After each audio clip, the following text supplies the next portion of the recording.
Welcome back to Flip the Tables and happy April Fool's Day. Given the day and last week's episode, I want to assure you that there will be no tricks, only a full discussion on trust and transparency within leadership and how it connects perfectly within love leadership. We will also be welcoming our second guest, Mr. Joel Bailey. Now, right out of the gate, leadership that requires secrecy to survive is not leadership built on solid ground, but on sinking sand. And if your leadership collapses or panic moves in the moment people begin asking questions, that's not authority. That's fear in a blazer. Love leadership is non-existent without both trust and transparency. Plus, Jesus never led from the shadows. Now here comes the groundbreaking knowledge. You cannot lead people who refuse to be honest with you. And you cannot lead if you refuse to be honest with them, or honest only when it benefits you. Somewhere along the way, leadership has gotten twisted into the idea that if you just say the right things, keep people informed just enough, and maintain a polished image, you're doing a good job. Meanwhile, your team is sitting there reading the room like a crime scene investigator because they don't actually trust what's being said. But sure, we'll call that leadership. The truth is, leadership without trust and transparency is just branding, not influenced, not transformation. It's just a performance, and it's definitely not love leadership. Trust is the currency of leadership, and transparency, that's how you earn it. Not with perfection, not with spin, and not with, I will tell them what they need to know and what they want to hear. Trust is built through consistency, honesty, integrity, and alignment between what you say and what you actually do.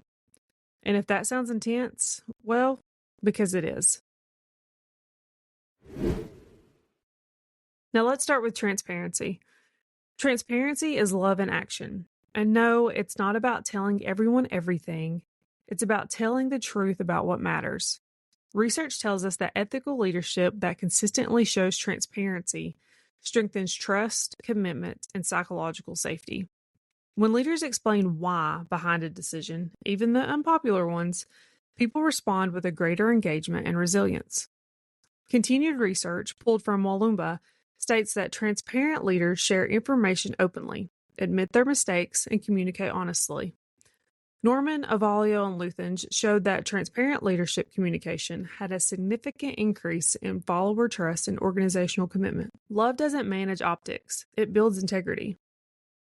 Transparency isn't weak, it's courageous. Leaders who claim that transparency undermines confidence, that's just code for people might disagree with me. I might look human and I can't control the outcome. But trust doesn't grow where leaders perform perfection.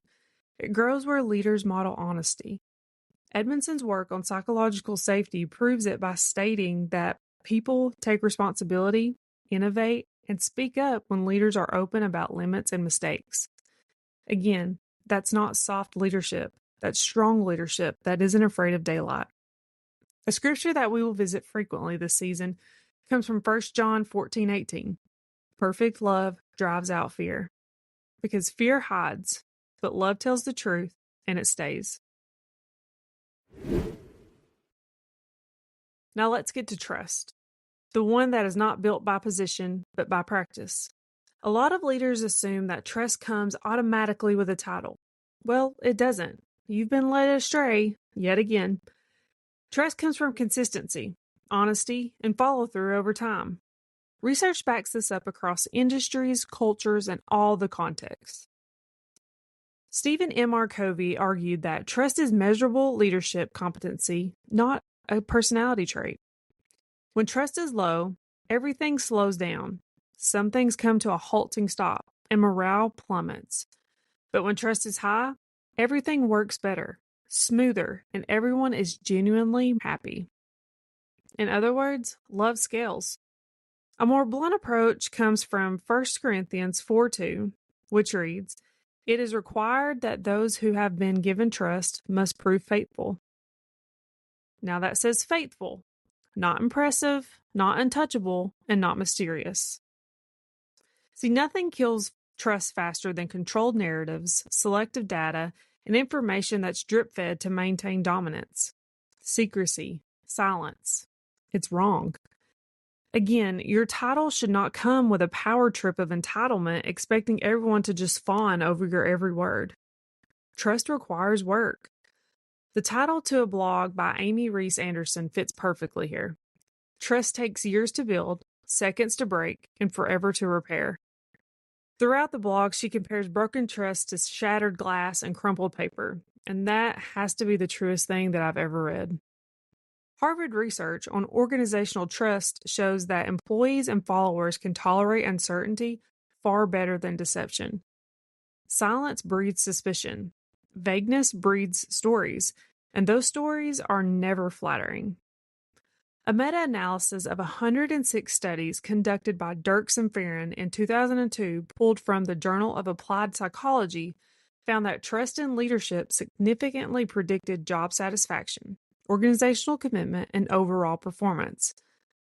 Now, Proverbs 14:5 reads, "An honest witness does not deceive, but a dishonest witness utters lies." And no, omission doesn't get a spiritual pass. If love does not delight in evil but rejoices with truth, as 1 Corinthians 13:6 tells us, then truth isn't optional, even when it's inconvenient. Have you ever noticed how trust is one of those things that we all just expect but rarely stop to define until it's gone? No one walks into a meeting and says, "Hey, today I would really like to build trust." You either feel it or you feel the absence of it. People will use it and abuse it. Scripture doesn't treat trust as an optional virtue, but as a foundation. Proverbs 3:5 says, "Trust in the Lord with all of your heart, not partially, not cautiously, and not when it's convenient." Trust is the posture that makes a relationship possible. This is true vertically with God and horizontally with people. Now, this is where love leadership enters the chat. Love leadership is not about being kind or compassionate. It's about creating an environment where people can feel safe enough to trust you. Trust that comes from consistency, integrity, and transparency over time. Leadership is not about power. It is about stewardship. You have been handed something so fragile when you step into a leadership position: people's trust. Now here comes some tension. While trust is powerful, broken trust is devastating. Psalms 55 hits this raw nerve by stating, "If an enemy were insulting me, I could endure it. But it is you, my companion, my close friend." That is the kind of pain that doesn't just sting. It reshapes how people show up. It builds walls. It creates distance. It turns an open heart into guarded ones. Proverbs 18:19 takes it even further. An offended friend is harder to win back than a forfeited city. Need a translation?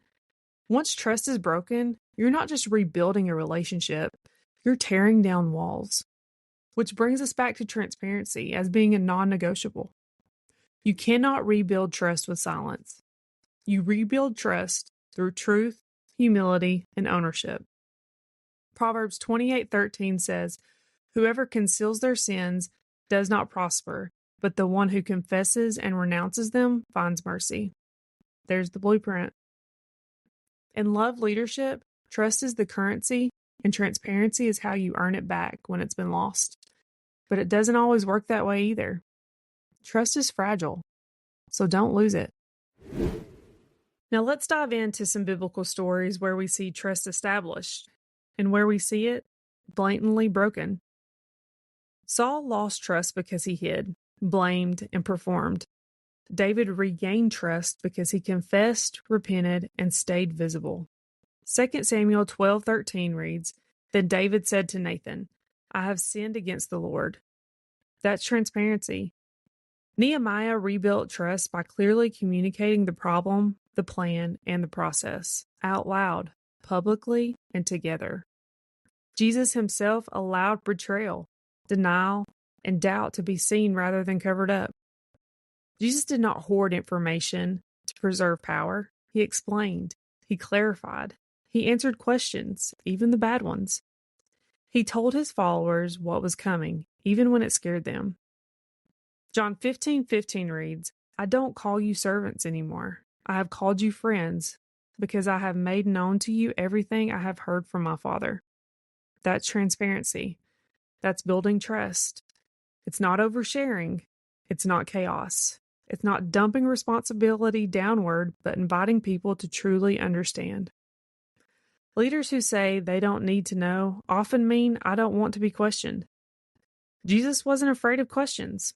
Only those leading with insecurity are. Jesus established trust from the get-go. With a Samaritan woman, he began with conversation and dignity, trust that opened the door for truth. Jesus and Zacchaeus, instead of condemnation, Jesus offered a relationship first, and that act of trust and dignity led to an immediate transformation. Jesus restored Peter. After denying Jesus 3 times, instead of removing Peter from leadership, Jesus restored him through relational conversation. Jesus asked Peter the same question 3 times. Following the question, Jesus entrusted Peter with a great responsibility. And in that moment, it was not merely just forgiveness. It was a reestablishment of trust. Now, a final example where trust was broken. Judas. He walked with Jesus for 3 years as a disciple and trusted follower. Some would identify him, and Jesus did, as a friend, yet agreed to betray Jesus for just 30 pieces of silver. The crazy part to that is Jesus knew the whole time what was going to happen. Trust is not typically violated by an outsider, but by someone within the relational circle, a friend, someone you consider family, someone you consider an advocate. The deepest leadership wounds often come from broken trust within close relationships. But that doesn't mean to just stop leading with trust and transparency, but with the common knowledge that eventually there will be times of hurt, times of betrayal. But look for the lessons that are interwoven with each experience to strengthen your leadership as you move forward. Cope and grow. Don't just quit because someone broke your trust and hurt you. When the time is right, address it, establish boundaries, and move forward. Maybe eat a taco or two, but never quit. As we close out this portion of the episode, remember to stop confusing secrecy with wisdom, control with trust, protecting leadership at the expense of integrity. Jesus led with nothing to hide and everything to give. If your leadership is rooted in love, trust won't be demanded. It will be earned. Transparency won't be feared. It will be practiced. The Love Leadership Framework is built on the relational foundation of trust and transparency, transforming leadership from the mere positional authority to authentic influence. Leaders that consistently communicate with honesty, integrity, and genuine care for others, cultivating the trust necessary for people to not only follow, but to grow, engage, and ultimately be transformed. Now, I'm excited to welcome our guest for the day, Mr. Joel Bailey. Joel and I have known each other for over a decade now. We're kind of getting old. We met in college, and from the get-go, he exhibited leadership tendencies both in the classroom and on the basketball court. After graduation, he stuck around our college town and now is a high school special education teacher and a head men's basketball coach at Sequoia High School. And in the midst of growing his education and leadership, he's pouring into the next generation of leaders. It's great. And I'm excited to bring him on to discuss the subjects of trust and transparency within leadership today. So when we return, please help me welcome Mr. Joel Bailey. Welcome back to Flip the Tables. We are here with Mr. Joel Bailey, someone I have known for over a decade now, and we're in our 30s, which is insane. So when I reached out to you about being a guest on the podcast, what made this particular subject stick out to you? Well, first of all, Bethany Allen Brady doesn't just ask you a question and you tell her no. You say yes. So that's the first thing. That's the first thing. But the second thing was just teaching and coaching basketball, like, um, as a leader, I always tell my guys, I love you enough to tell you the truth. Like, I'm always going to tell you the truth. I'm always going to be real with Yes. you, because there is a world out there that wants to tell you something to get something from you. And I've Right. told them, like, I love you enough. I'm not going to lie to you, because once you get out in the real world, it's black and white. They're going to tell you what it is and what it isn't. And how you handle it is how you handle it. And so, just to be trust and transparency are two things that you need, like, especially building a program. And when you're teaching, you want your as a teacher, like, you want your principals to be transparent with you. You want them to trust you. So I just thought this was a really good topic uh, that I could touch on, and also, like, hear from you and learn more on as well. Yeah. Yeah. That's when I took over this team that I have now, there's about 10 of them. It was some in a dark place. And that was kind of the first thing I did. I met with them each individually and was just real with them and was like, here I am. This is me. Yeah. This is who you're going to get when I'm tired, when I'm sick, when I'm dealing with something. This is who you're going to get. Like, I'm not going to change. Loyalty is important to me, but the mission's more important. And I'll shoot you straight. You shoot me straight, All right. and this is going to be great. I'll tell you what I can tell you, and we're gonna and it's been great. So big on trust and transparency, especially within the framework of this new leadership area I'm trying to invent. Yes. So that kind of kicked off our first question. So we'll just go to the second half. Where do you think the boundary between transparency and discretion exists? That's a good one. Honestly, I think, like, when you're transparent,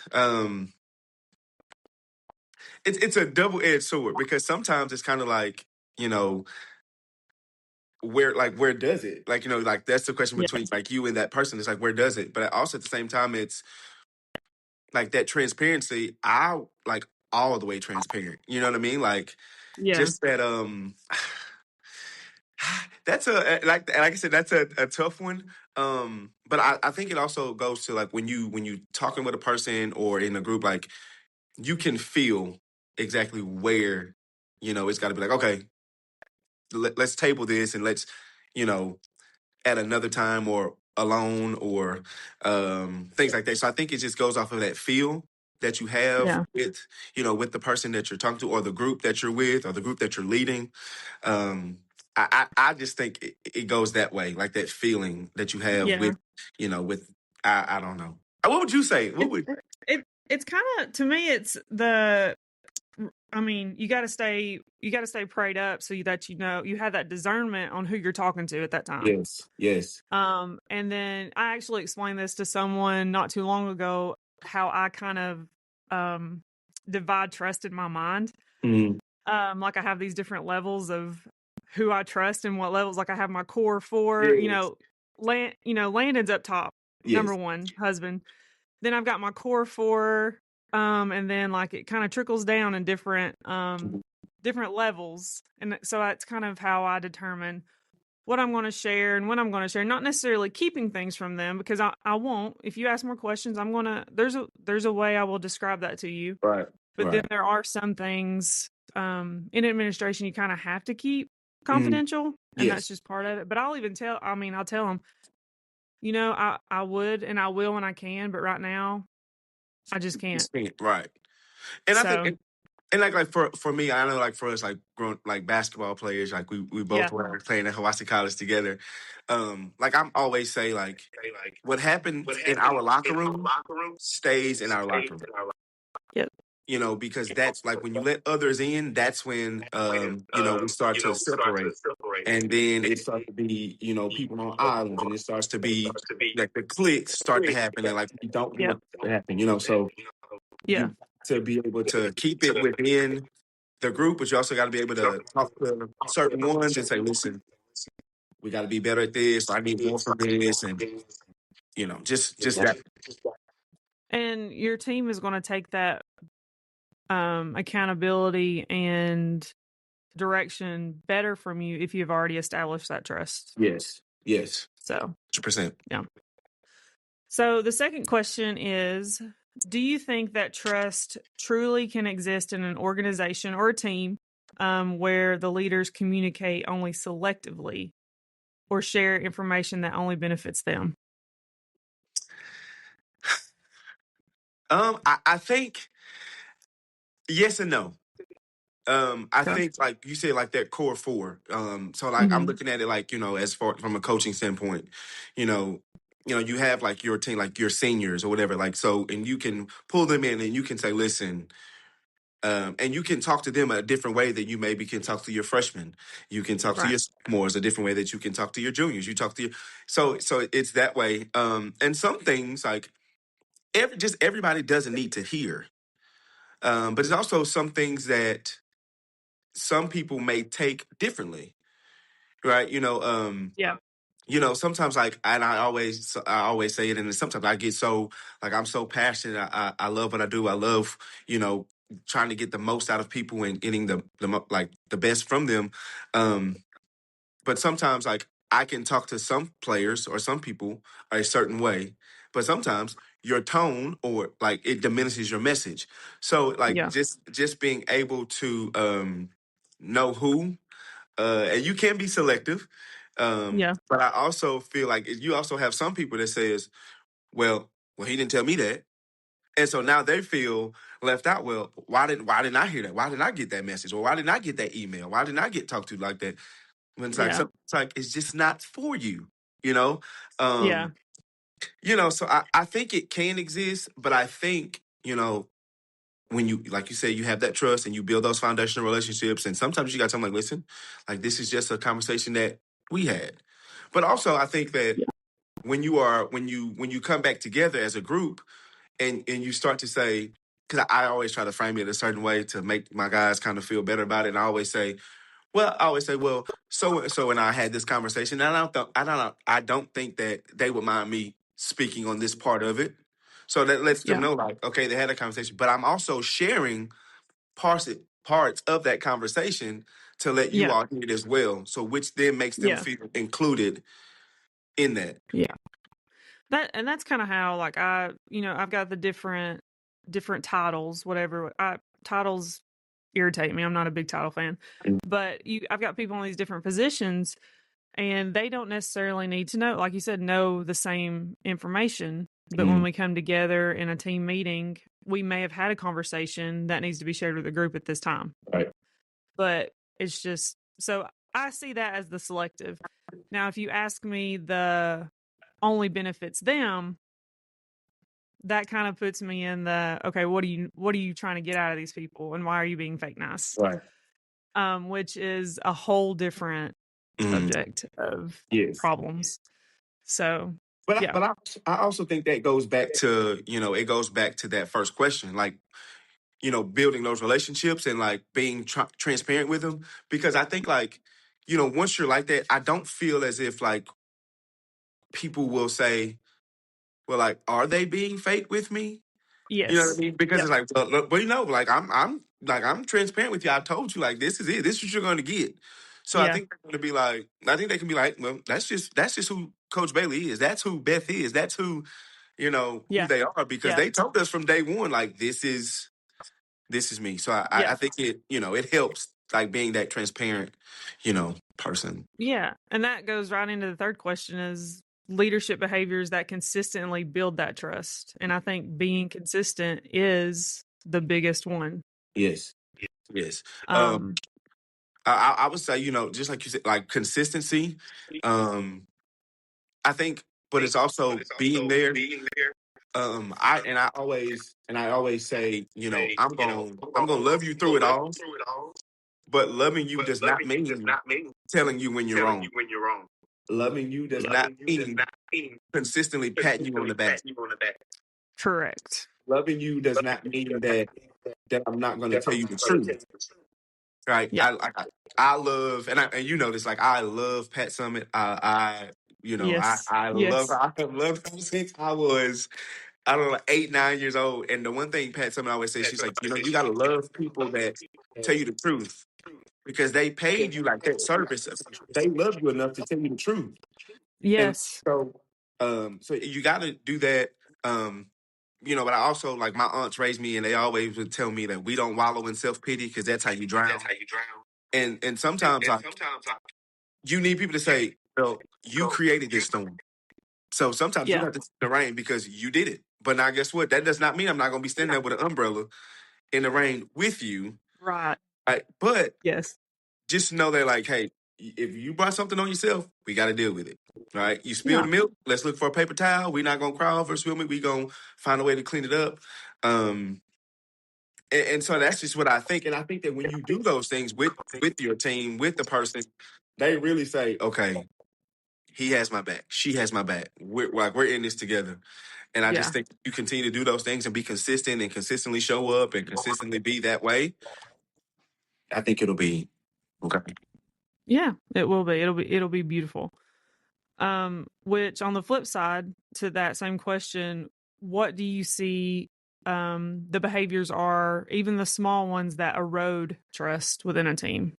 Oh man. I think one of the biggest things is I always say so just a side note, like my aunt and I we laid everything together. So don't tell nobody this, but I mean it's gonna be on the podcast, so it's gonna be out there.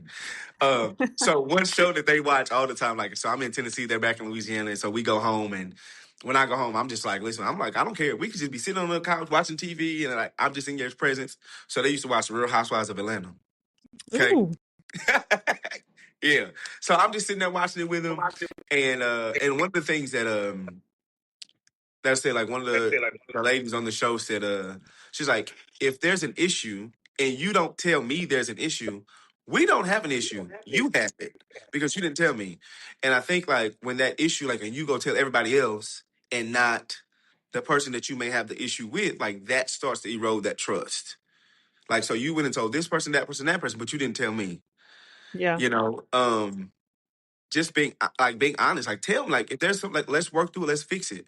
Not doing that. And then I think just because once you and then you put it in this person's ear, that person's ear, and that person, and then it starts to be a game of telephone, and then it goes to, well, Yeah. I never said that. I never meant it to come off that way, and Right. now it's everybody going their own separate way. Like that erodes that trust, and you're like, okay, well now I know how I have to be with you. Like, hey, hi and bye, love you from a distance. Yeah.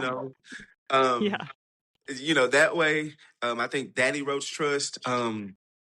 Just if you pay that person that service, being honest with them, and they're not honest with you, that erodes that trust. And then a person just not being who they said they are or said they were.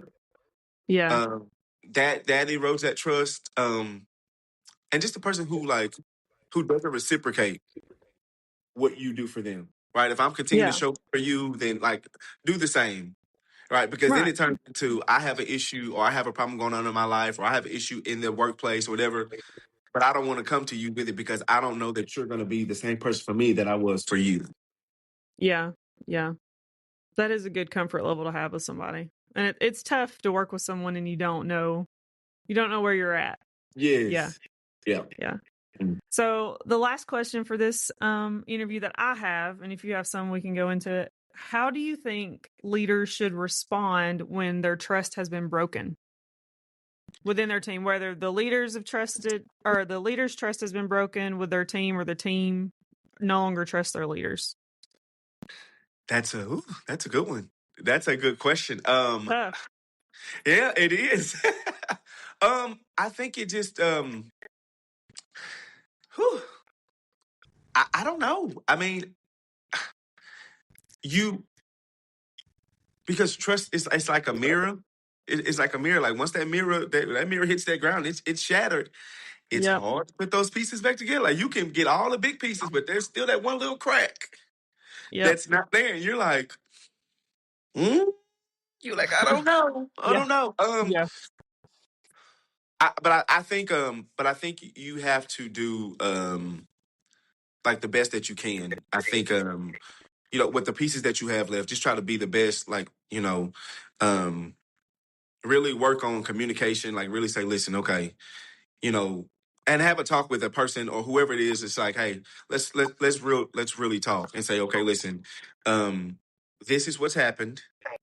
How do we move forward from there? Because Yeah. now, and again, being open and transparent with him, you got to tell him like, listen, like that hurt me, that broke my trust. So now I'm looking at you differently because that situation happened and that really put a damper on things. And sometimes you got to tell Yeah. them that, and you got to be ready for the answers that you get. Right. Yeah. Sometimes you may get pushback. You may get, I'm sorry. You may get a, well, you did this, that, blah, blah, and that made me feel this way. And, and I think and the biggest thing in leadership is you got to be ready to take on that accountability as well. You got to be Yep. ready to take on that because, and sometimes in leadership, and I always tell my team this, and I always tell them, I'm like, in leadership, you're not going to always be liked.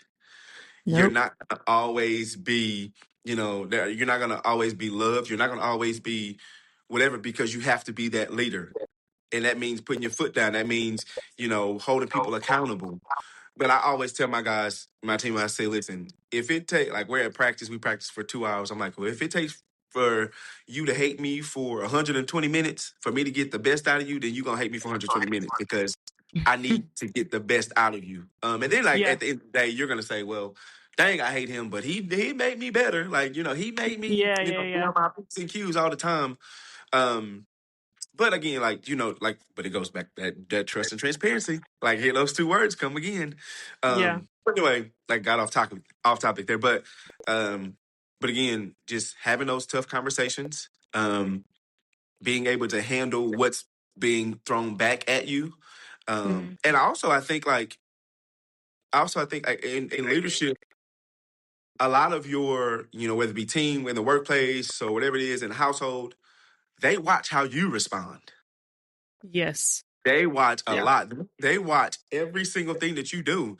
And sometimes when you in those trusted relationships, you say, I'm your boss. You talking to your boss that way? You're talking to your coach that way? But how do you talk to them? Yeah. How Yeah. do you because they're gonna say, well, you did it. All right. If we're supposed Right. to be following the mold, well, this is what you're setting, you Yeah. know? So just ready, but it's being able to you know, really, really voice it, really say, okay, listen, and talk in a manner that your tone won't diminish your message. Yeah. You Yeah. know, And I think both when you take the chance of having that hard conversation, both parties have got to be ready to listen, yes. like you said. So, yeah, I mean, you're right on the dot there. Yeah. I always say one thing. I always say like, and I read it somewhere, and I was like, oh, this is definitely it because I have, Lord knows, I have done it 1,000,001 times. Probably gonna do it again. But it said like we listen to reply, not to understand. You Yes. can't listen to reply. You gotta hear hear what they're saying, or you just because so many times like we're human, it's gonna happen Yep. It is. when you're getting darts thrown at you. You just want to block, deflect, and just you know come right back. But you gotta hear it and say, Yeah. you know what, I messed up. That was wrong. I shouldn't have done that. I take accountability and responsibility for my actions and what I did or how I did it. And here's how we can fix it. So you just got to be open to it. Yeah. Yeah. Because it's okay. I mean, like you said, we're human. We're going to fail as leaders, Yes. and that's okay. It's it's taking the lessons from the failures to build up to be better. I think Mm-hmm. that's where your team will see that and see you trying to do better off of that failure, which will again revert back to them trusting you. Yes. So, yeah, it's funny how all of it just kind of works together. Yeah. It's full circle. Full circle. Full circle. Yeah. Well, I don't have any more questions. Do you have any questions for me? I don't. I mean, I just want to say I've enjoyed this. Like I really have. If you need me to come on again, hey, I'm like, Yeah. Hey, I may call you up. No, but I'm, seriously, yeah. Thank you, Joe, for joining us today. And I'm thankful for this opportunity to interview you and have this conversation. A decade-long friendship is, I mean, that's something to be proud about, and I'm Yeah. very proud of you and what you're doing, and so I hope you keep growing Thank you. and Thank keep you. instilling those young boys, building the next generation of leaders.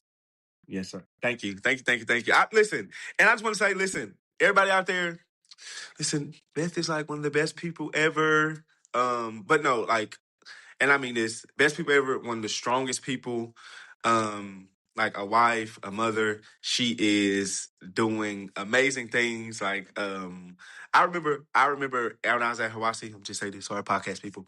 We're at Hawaii, and so Blana Best, who's gonna be she's gonna be on here.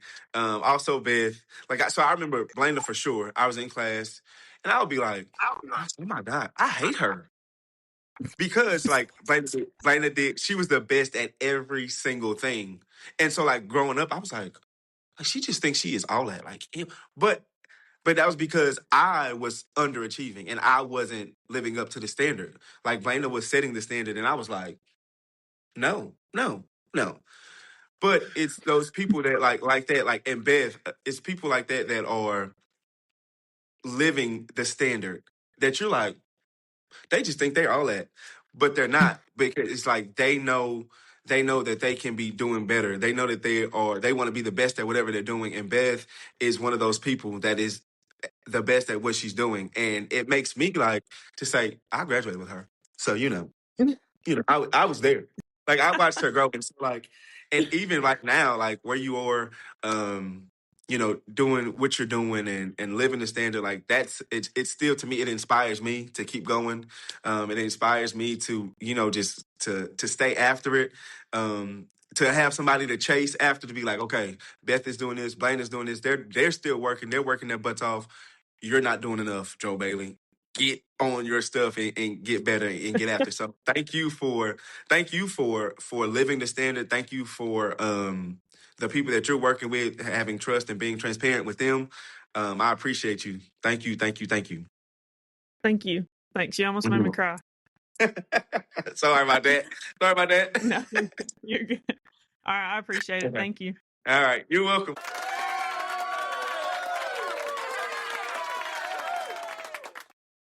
Thank you for sticking with us through episode 5. That's crazy. Episode 5 already. And these were tough subjects. They're going to keep getting tougher, but it's necessary to continue flipping the tables of leadership to discuss these.